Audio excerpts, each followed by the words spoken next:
Датата е 7 март годината 1983, когато най-неочаквано в 18 часа цяла Варна потъва в мрак за половин час. Точно преди 40 години, на 7 март 1983 година, е последното отвличане на самолет в България. Този терористичен акт и днес фигурира в архивите на Държавна сигурност и МВР като така наречения Виенският случай.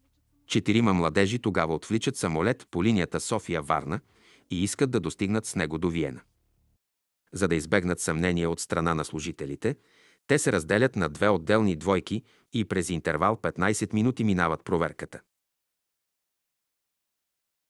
Решават да скрият хладните си оръжия в катарамите на коланите си. Оръжията им са джобни ножчета, закупени само няколко часа по-рано от магазин в София. Успяват да минат проверката без проблем, тъй като през онези времена контролът по летищата е бил силно занижен. За място избират последните 4 седалки в самолета, за да могат да следят всичко, което се случва на борда.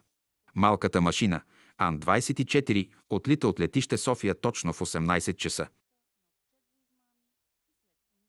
След раздаването на сладки и кафе в самолета, стюардесата е повикана от едното момче, който започва да симулира повръщане.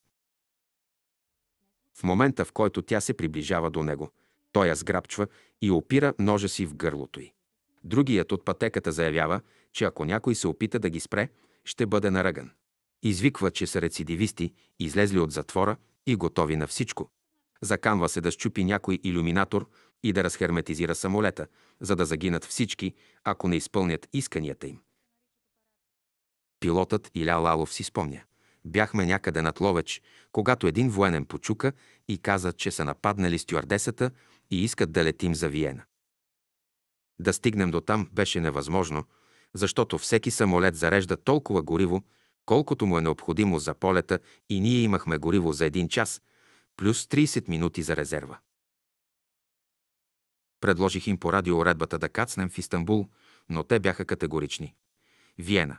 Не виждах друг начин, освен да продължим за Варна, като им кажем, че пътуваме към Виена. Похитителите са толкова наивни, че отказват някой от тях да отиде в кабината. Освен това вече се стъмва. Тези обстоятелства правят възможна заблудата. Над 40 минути самолетът кръжи над Варненския залив, за да изразходва горивото и да даде време на летището да се подготви. Тамошните летищни служители са уведомени за ситуацията само 10 минути след началото на отвличането. Вземат се мерки, подготвят се тактики за действие. Похитителите трябва да са убедени, че пътуват към Виена, а всъщност да кацнат във Варна, където да бъдат обезвредени от специалните служби. За да успее планът, целият ток в града е спрян.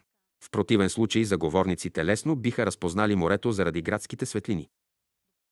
Докато самолетът кръжи над Варна, за да изразходи гориво и за да симулира по-дълъг полет към Виена, във варненското летище кипи трескава подготовка за кацането. За австрийски служители са избрани 2 служители от летището, владеещи безупречен немски език. Тяхната цел е да заблудят терористите, че вече се намират във Виена. Минути преди 8 вечерта самолетът захожда за кацане и се приземява на 100 метра от пътническия терминал на летище Варна. Вратата му се отваря и избраните служители влизат. Те се представят като наземен персонал на австрийските авиолинии. Само секунди по-късно обаче планът им е осуетен. Единият похитител още във въздуха забелязал морето, но другите го убеждават, че това е река Дунав. Той сочи служителя и казва: „Не го ли виждате, че е с българско яке?“ Тогава виждат, че той е облечен с яке, произведено в България. 4 заговорници побесняват, като единият крещи: „Излъгахте ни!